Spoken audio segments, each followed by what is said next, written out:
Hi hello dears, welcome back Manna kitchen. 2 മാസത്തോടെ കഴിഞ്ഞാൽ ക്രിസ്മസിങ്ങായി. Plum കേക്കിന് വേണ്ടിയിട്ടുള്ള പ്രിപ്പറേഷൻസൊക്കെ നമുക്ക് തുടങ്ങി വെക്കാം.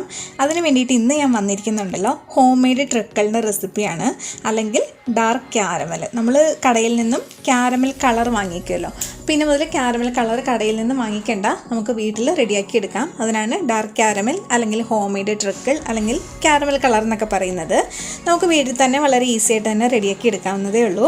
നമുക്ക് സമയം കളയാതെ വീഡിയോയിലേക്ക് കിടക്കാം. നമുക്കതിന് വേണ്ടിയിട്ട് ആദ്യം ഒരു പാൻ അടുപ്പത്ത് വയ്ക്കാം. അതിലേക്ക് 1 കപ്പ് പഞ്ചസാര ഇട്ട് കൊടുക്കാം കേട്ടോ. അപ്പോൾ പ്ലം കേക്കൊക്കെ ഓർഡറൊക്കെ അനുസരിച്ച് കൊടുക്കുന്നവർക്ക് കുറച്ച് കൂടുതൽ ഉണ്ടാക്കി വയ്ക്കുവാണെങ്കിൽ അതാണ് എളുപ്പം. ഇനി വീട്ടിലേക്കൊക്കെ മാത്രം മതി എന്നുള്ളവർക്ക് ഇതിൻ്റെ പകുതി സാധനങ്ങൾ എടുത്താൽ മതിയാവും. 250 ml കപ്പിൽ 1 കപ്പ് പഞ്ചസാര ഇട്ട് കൊടുത്തിട്ട് അതിലേക്ക് ഒരു 1/4 കപ്പ് സാദാ വെള്ളം ഒഴിച്ച് കൊടുത്തിട്ടുണ്ട്. തീ എപ്പോഴും ലോ ടു മീഡിയം ഫ്ലെയിമിലായിരിക്കണം കേട്ടോ. ഇനി ഈ പഞ്ചസാരയൊക്കെ നന്നായിട്ട് മെൽറ്റായി നല്ല ഗോൾഡൻ കളറായിട്ട് വരും. ക്യാരമൽ ചെയ്തിട്ടുള്ളവർക്കറിയാം. പക്ഷേ നമ്മൾ എപ്പോഴും നോർമലി ക്യാരമൽ ചെയ്യുന്നത് പോലെയല്ല, കുറച്ചും കൂടി ഇത് ഡാർക്ക് ആവണം. നന്നായിട്ട് തന്നെ നല്ല പുകയൊക്കെ വന്ന് നല്ല കറുത്ത കളറാകുന്നത് വരെ നമ്മൾ ഇതൊന്ന് ക്യാരമൽ ചെയ്തെടുക്കണം. സാധാരണ നമ്മൾ ബട്ടർ സ്കോച്ചിലേക്ക് സോസും അതുപോലെ പ്രളനൊക്കെ ഉണ്ടാക്കാൻ വേണ്ടിയിട്ട് വളരെ ലൈറ്റായിട്ട് മാത്രമല്ലേ ക്യാരമൽ ചെയ്യുന്നുള്ളൂ. അതുപോലെയല്ല, ഇത് നന്നായിട്ട് തന്നെ നല്ല ഡാർക്ക് കളറായിട്ട് വരണം. ഞാൻ കാണിച്ചു തരാം. കണ്ട, നന്നായിട്ട് നല്ല കുമളകളൊക്കെ വന്ന് നല്ല പുക വരാൻ തുടങ്ങിയിട്ടുണ്ട്. അപ്പം കുഴപ്പമൊന്നുമില്ല, എപ്പോഴും ലോ ഫ്ലെയിമിൽ വെച്ചിരുന്നാൽ മതി. ഈ ഒരു സമയത്ത് നമ്മൾ അപ്പുറത്തെ അടുപ്പിൽ ഒരു 3/4 കപ്പ് വെള്ളം തിളപ്പിക്കാനായിട്ട് വെക്കണം കേട്ടോ. ഇനി നമ്മൾ ഒഴിച്ചു കൊടുക്കുന്ന നല്ല ചൂട് വെള്ളമാണ്. ആദ്യം നമ്മളൊരു 1/4 കപ്പ് വെള്ളം ഒഴിച്ചു കൊടുത്തു. അത് കൂടാതെ ഒരു 3/4 കപ്പ് വെള്ളവും കൂടി നമ്മൾ തിളപ്പിക്കാനായിട്ട് വെച്ചിട്ടുണ്ട്. കണ്ടോ, ഇതുപോലെ നല്ല കറുത്ത ഡാർക്ക് കളറായിട്ട് വരണം. നിങ്ങൾ ഓർക്കും നല്ല കയ്പ്പായിരിക്കുകയല്ലേ. ഇപ്പോൾ ടേസ്റ്റ് ചെയ്ത് നോക്കിയാൽ നല്ല കയ്പ്പായിരിക്കും. പക്ഷെ നമ്മൾ കേക്കിലൊന്നും ചേർക്കുമ്പോൾ ഒരു കുഴപ്പമില്ല.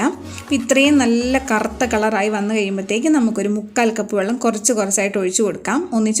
ഒഴിച്ചു കൊടുത്ത് കഴിയുമ്പോഴത്തേക്കും തിളച്ച് കയ്യിലൊക്കെ വീണ് പൊള്ളൽ വരാനുള്ള സാധ്യതയുണ്ട്. അതുകൊണ്ട് കുറച്ച് ഒഴിച്ചു കൊടുക്കുക. അപ്പം വെള്ളം മുഴുവനും ഞാനിവിടെ ഒഴിച്ചു കൊടുത്തു. ഇനി ഇതൊരു 3-4 മിനിറ്റ് നമുക്കൊന്ന് തിളപ്പിച്ചെടുക്കണം. ഇതോടെ നമ്മുടെ പരിപാടി കഴിഞ്ഞിട്ടില്ല കേട്ടോ. ഇനിയും കുറച്ച് കാര്യങ്ങളോടി ബാക്കിയുണ്ട്. അപ്പോൾ ഇതൊരു 3-4 മിനിറ്റ് നന്നായിട്ടൊന്ന് തിളക്കട്ടെ.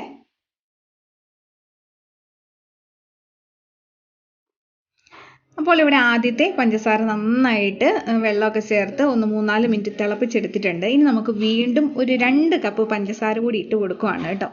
ഇനി നമ്മൾ വെള്ളമൊന്നും ഒഴിച്ചു കൊടുക്കുന്നില്ല. ആദ്യത്തെ പഞ്ചസാര മെൽറ്റായി.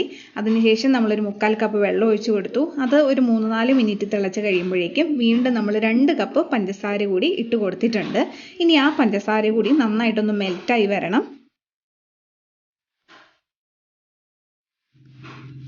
അപ്പോൾ ഇനി നമുക്കിതിലേക്ക് ചേർത്ത് കൊടുക്കേണ്ടത് 1 ടേബിൾ സ്പൂൺ നാരങ്ങാനീരാണ്. ഈ നാരങ്ങാനീര് സ്കിപ്പ് ചെയ്യരുത് കേട്ടോ.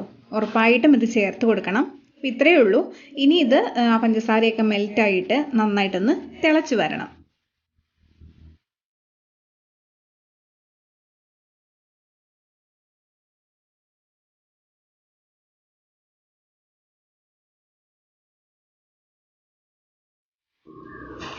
അങ്ങനത്തെ നമ്മൾ രണ്ടാമതും ചേർത്ത് കൊടുത്തിരിക്കുന്ന പഞ്ചസാരയൊക്കെ മുഴുവനും മെൽറ്റായി വന്നിട്ടുണ്ട്. ഒന്ന് തിളച്ച് തുടങ്ങിയിട്ടുണ്ട്. ഒരു 3-4 മിനിറ്റ് നേരം നമുക്കൊരു ഹൈ ഫ്ലെയിമിൽ ഒന്ന് തിളപ്പിച്ചതിന് ശേഷം ഫ്ലെയിം ഓഫ് ചെയ്തിട്ട് തണുക്കാനായിട്ട് മാറ്റി വയ്ക്കും. ഒരു 3-4 മണിക്കൂറെങ്കിലും തണുക്കാനായിട്ട് മാറ്റി വയ്ക്കണം. ഇപ്പോൾ അത്യാവശ്യം ലൂസാണ്, പക്ഷേ നന്നായിട്ട് തണുത്ത് കഴിയുമ്പോൾ നല്ല തിക്കായിട്ട് വരും. ഇപ്പോൾ ഒരു 3 മണിക്കൂറായിട്ടുണ്ട് കേട്ടോ. നമ്മുടെ ഡാർക്ക് ക്യാരമൽ അല്ലെങ്കിൽ ഹോം മെയ്ഡ് ട്രിക്കിൾ ഇവിടെ നല്ല തണുത്ത് പാകമായിട്ട് ഇത് കണ്ട് കറക്റ്റ് കൺസിസ്റ്റൻസിയിലായിട്ടുണ്ട്. ഈ ഒരു കൺസിസ്റ്റൻസിയിൽ വേണം. അപ്പോൾ കറക്റ്റ് വെള്ളവും പഞ്ചസാരയൊക്കെ അതേ അളവിന് തന്നെ ചേർത്ത് കൊടുക്കുക. ഇനി ഇത് നമുക്ക് നല്ല ഉണങ്ങിയിട്ടുള്ള നല്ലൊരു ബോട്ടിലേക്ക്, വെള്ളത്തിൻ്റെ അംശമൊന്നും ഇല്ലാത്തൊരു ബോട്ടിലേക്ക് ഒഴിച്ചു കൊടുക്കാം. 5 മാസം നമുക്കിത് പുറത്ത് സൂക്ഷിക്കാം. ഫ്രിഡ്ജിലൊന്നും വയ്ക്കേണ്ട ആവശ്യമില്ല. 5 മാസം വരെ ഇത് ഉപയോഗിക്കാവുന്നതാണ്. അപ്പോൾ കൂടുതൽ അളവ് വേണ്ടവർക്ക് കൂടുതൽ ഉപയോഗിക്കാം. ഇനി കുറച്ച് അളവ് വേണ്ടവർക്ക് ഇതിൻ്റെ പകുതി എടുത്താൽ മതിയാവും. അങ്ങനെ എല്ലാവരും പ്ലം കേക്കിന് വേണ്ടിയിട്ട് ഇനി പുറത്തുനിന്ന് ക്യാരമൽ കളറൊന്നും വാങ്ങിക്കണ്ട. ഈ ഒരു രീതിയിൽ വീട്ടിൽ തയ്യാറാക്കി വെച്ചിരുന്നാൽ മതി. എല്ലാവർക്കും ഇത് ഉപകാരപ്രദമാണെന്ന് വിശ്വസിക്കുന്നു. വീഡിയോ ഇഷ്ടപ്പെട്ടാൽ ലൈക്ക്, ഷെയർ ചെയ്യുക. അടുത്ത റെസിപ്പിയായിട്ട് നമുക്ക് വീണ്ടും കാണാം. Thank you for watching.